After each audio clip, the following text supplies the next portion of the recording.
आदाब, मैं हूं साहिल नकवी और आप देख रहे हैं INN चैनल। करोड़ों शिया इस बात का इंतज़ार कर रहे थे कि मुहर्रम को लेकर मौजूदा सरकार की गाइडलाइंस कब आएंगी। आखिरकार मुहर्रम को लेकर मौजूदा सरकार ने अपनी गाइडलाइंस जारी कर दी हैं। जी हां, ये जो गाइडलाइंस आप देख रहे हैं आपकी स्क्रीन पर आपके सामने है। इन गाइडलाइंस में साफ तौर पर सरकार ने ये बात कही है कि मुहर्रम में कोई भी जुलूस, कोई रैली और ख़ास तौर से ताज़िए नहीं निकाले जाएंगे। हुकूमत ने ये बात कहकर इस बात को साफ कर दिया है कि मुहर्रम में कोई जुलूस नहीं निकाला जाएगा, कोई ताज़िया नहीं निकाला जाएगा, यानी मुहर्रम के जुलूसों पर पाबंदी लगा दी गई है। वहीं दूसरी तरफ एक बात और कही गई है कि कोई भी सार्वजनिक स्थान पर, धार्मिक स्थानों पर भीड़ इकट्ठा नहीं करेगा।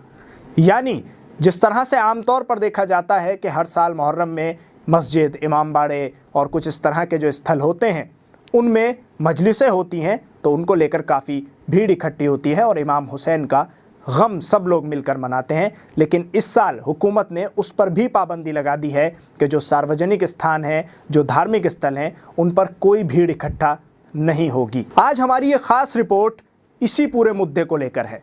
तो सबसे पहले हम रुख करते हैं ऑल इंडिया शिया पर्सनल लॉ बोर्ड के अध्यक्ष मौलाना यासूब अब्बास का, जो कि हमारे साथ फ़ोन लाइन पर जुड़ गए हैं। मौलाना यासूब अब्बास साहब, आपका इस्तकबाल है INN चैनल पर। मौलाना साहब, पहला सवाल आपसे मेरा ये है कि क्या मौजूदा सरकार की जो गाइडलाइंस आई हैं उनको लेकर आप लोगों ने जिस तरह से मुलाकात भी की है लखनऊ के पुलिस कमिश्नर से, तो क्या कुछ उन गाइडलाइंस को लेकर तय हुआ है और क्या कुछ पुलिस कमिश्नर से आपकी बातचीत हुई है? देखिए, जहाँ तक के मुलाकात का सवाल है कि ये मुहर्रम से पहले लखनऊ में हमेशा एक मीटिंग हुआ करती है डिस्ट्रिक्ट मजिस्ट्रेट या कमिश्नर लखनऊ, अब कमिश्नरी हो गई है तो कमिश्नर लखनऊ के हमरा, तो उलमाए लखनऊ के भी साथ में थे और एक मीटिंग जो थी वहाँ ऊपर मुनक्किद हुई और उस वक्त तक के इस गाइडलाइन का कोई तस्करा नहीं था जो गाइडलाइन कल शाम को आई है।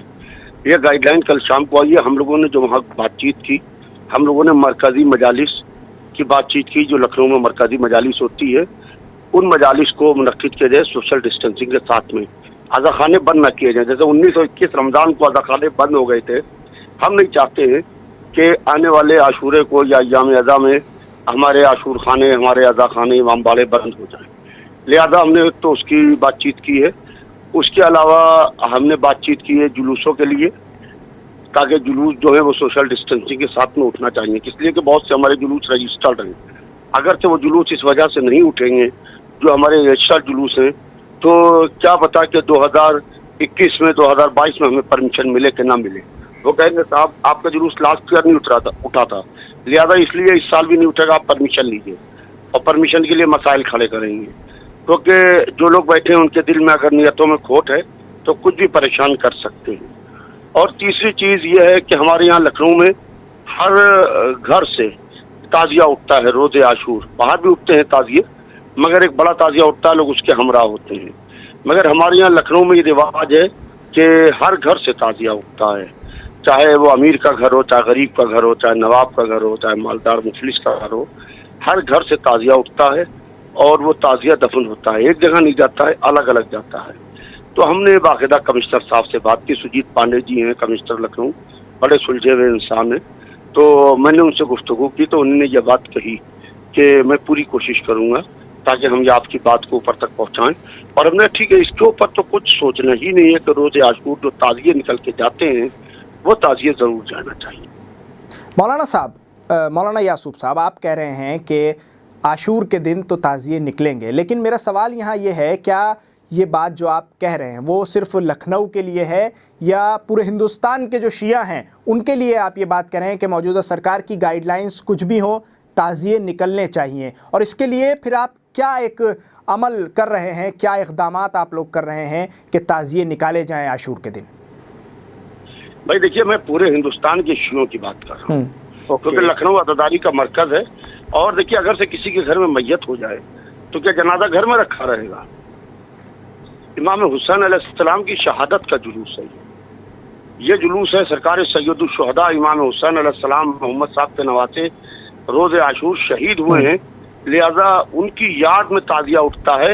ये गम का जुलूस है, ये मॉर्निंग है, ये मॉर्निंग प्रोसेशन है, ये गम का जुलूस है, तो इसको रोकने की कोई भी कहीं से भी कोई इसको रोक नहीं सकता। एक बात यासूब साहब आपने ये भी कही कि जो गाइडलाइंस हैं वो हो सकता है कि 1-2 दिन में बदल जाएं, कुछ और नई गाइडलाइंस आएँ, तो क्या आपको लगता है कि मौजूदा सरकार स्पेशली मुहर्रम के लिए कुछ नई गाइडलाइंस लेकर आएगी, कोई ख़ास गाइडलाइन मुहर्रम के लिए आएंगी, और जो ये वाली गाइडलाइन आम तौर पर आई हैं वो गाइडलाइंस नहीं मानी जाएंगी आप लोगों के ज़रिए?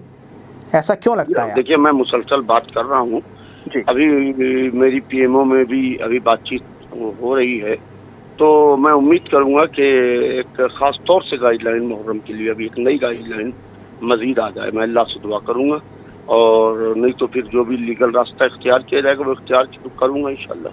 ठीक है, बहुत शुक्रिया मौलाना यासूब अब्बास साहब INN चैनल पर जुड़ने के लिए, हमसे बात करने के लिए। तो सुना आपने मौलाना यासूब अब्बास का साफ तौर पर कहना है कि आशूर के दिन ताज़िये निकलने चाहिए, और हो सकता है कि कोई नई गाइडलाइन ऐसी सरकार की तरफ से आए जिसकी कोशिश में तमाम शिया उलमा लगे हुए हैं, कोई ऐसी गाइडलाइन आए कि आशूर के दिन ताज़िये निकालने की परमिशन उसमें दी जाए। मौलाना यासूब अब्बास को ये भी डर सता रहा है, वो साफ तौर पर कह रहे हैं कि कहीं ऐसा ना हो कि आने वाले वक्त में ये कह दिया जाए, जो लोग बैठे हुए हैं और उनकी नीयत साफ़ नहीं है, वो ये कह सकते हैं कि आपका जुलूस, आपकी अज़ादारी इस साल नहीं हुई थी, तो आने वाले वक्त में भी उस अज़ादारी की, उन जुलूसों की परमिशन ना मिले। जहां एक तरफ शिया उलमा इस बात की कोशिश में लगे हुए हैं कि किसी तरह से परमिशन मिल जाए, कोई गाइडलाइंस नई आ जाएं, वहीं दूसरी तरफ उत्तर प्रदेश योगी सरकार में मंत्री मोहसिन रज़ा साहब ने अपने सोशल मीडिया हैंडल्स के ज़रिए से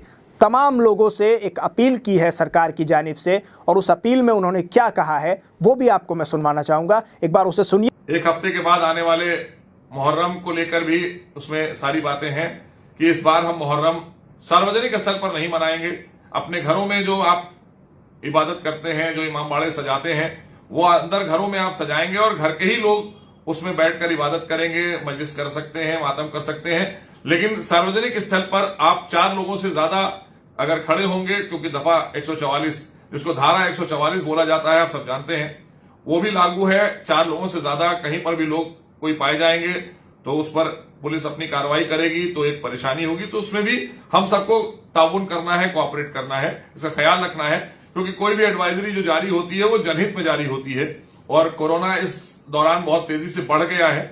उससे सबको सुरक्षित रखना है, उसके संक्रमण से बचाना है, उसके वायरस से सबको बचाना है। तो सुना आपने, योगी सरकार में मंत्री मोहसिन रजा साफ तौर पर कह रहे हैं कि कहीं भीड़ इकट्ठा नहीं होनी चाहिए।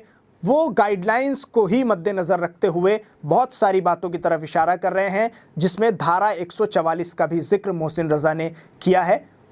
और धारा 144 का जिक्र करते हुए मोहसिन रजा कह रहे हैं कि कोई भी 4 लोगों से ज़्यादा कहीं इकट्ठा ना हो, पुलिस कार्रवाई कर सकती है, क्योंकि धारा 144 लागू रहेगी। मैं रुख करना चाहूँगा, हमारे साथ जुड़ रहे हैं शिया जामा मस्जिद कश्मीरी गेट के इमाम और ख़तीब मौलाना मोहसिन तकवी साहब। मोहसिन साहब, बहुत इस्तकबाल है आपका INN चैनल पर। मौलाना, सवाल आपसे मेरा ये है, क्या कहना चाहेंगे इन हालात में, कोविड-19 के दौर में, जो ये गाइडलाइंस मौजूदा सरकार की आई हैं मुहर्रम को लेकर, ख़ास तौर पे मुहर्रम को लेकर कहा गया है कि कोई जुलूस ना निकाला जाए, ताज़िये ना निकाले जाएं, क्या कहेंगे उन गाइडलाइंस पर? यूपी सरकार की तरफ से जो गाइडलाइंस मुहर्रम के सिलसिले में आई हैं, और जिसमें जुलूस वगैरह के लिए इजाज़त न दिए जाने की बात कही गई है, और मजालिस अज़ा में भी लोगों का एक जगह के ऊपर जमा होना उसमें खिलाफ कानून करार दिया गया है। तो मैं समझता हूँ कि इस सिलसिले में, मजालिस के सिलसिले में अगर हुकूमत नज़र सानी करे, यानी अगर किसी ऐसी जगह के ऊपर बहुत थोड़े से महदूद अफराद को अगर इजाज़त दे दी जाए कि मसलन 15-20 आदमी एक इमामबाड़े के अंदर जमा होकर मजलिस आज़ा बर्पा कर सकते हैं, और बाकी लोगों को ऑनलाइन मजालिस सुनने का मौका मिले, तो शायद मैं समझता हूँ कि आज़ादारी भी इस तरह से मुमकिन हो सकेगी, और कोरोना वायरस की जो संगीन सूरत हाल यूपी में बनी हुई है वो भी नज़र में रखी जा सकेगी। और उससे भी अपने आप को महफूज रखा जा सके। तो सुना आपने मौलाना मोहसिन तकवी साहब को। आपका भी शुक्रिया मौलाना यासूब अब्बास साहब INN चैनल पर जुड़ने के लिए। मौलाना मोहसिन तकवी साहब का भी शुक्रिया INN चैनल पर जुड़ने के लिए, अपना समय देने के लिए। तो देखा आपने तमाम शिया उलमा ने क्या कुछ कहा है, क्या अपीलें की हैं, और ख़ास तौर से जो नई गाइडलाइंस हैं उन पर कितना जोर दिया जा रहा है। नई गाइडलाइंस को लेकर काफ़ी ज़्यादा शिया उलमा की तरफ से प्रेशर बनाया जा रहा है। हुकूमत से रिक्वेस्ट भी की जा रही है कि कोई नई गाइडलाइंस मुहर्रम को लेकर लाई जाए, और उसकी साफ़ और बड़ी वजह यह है जो बहुत सारे शिया उलमा की तरफ से हमें सुनने को मिलती है, और जो मीटिंग लखनऊ में हुई है उसको लेकर भी ये बात सामने आई है। उस मीटिंग में भी ये बात सामने आई है कि मुहर्रम कोई त्यौहार नहीं है। बार बार शिया उलमा इस बात को कह रहे हैं कि मुहर्रम कोई त्यौहार नहीं है, इसलिए मुहर्रम की तुलना बाकी त्योहारों के लिए आने वाली गाइडलाइंस से ना की जाए। मुहर्रम एक गम का और शोक का महीना है जिसमें शिया सुन्नी सभी लोग मिलकर, ख़ास तौर से हिंदू हजरात, वो भी सब मिलकर इमाम हुसैन अलैहिस्सलाम का गम मनाते हैं, उनकी शहादत पर रोते हैं, और तमाम लोग एक साथ मिलकर अज़ादारी करते हैं। आप देखते रहिए INN चैनल, बने रहिए हमारे साथ। अगर अभी तक आपने INN चैनल को सब्सक्राइब नहीं किया है तो सब्सक्राइब करें। यूट्यूब पर बेल आइकन ज़रूर दबाएं। फेसबुक पर हमारा पेज लाइक करना ना भूलें, और ख़ास तौर से ट्विटर पर हमें फॉलो करें, और इंस्टाग्राम पर भी आप हमारी वीडियोज़ देख सकते हैं। शुक्रिया।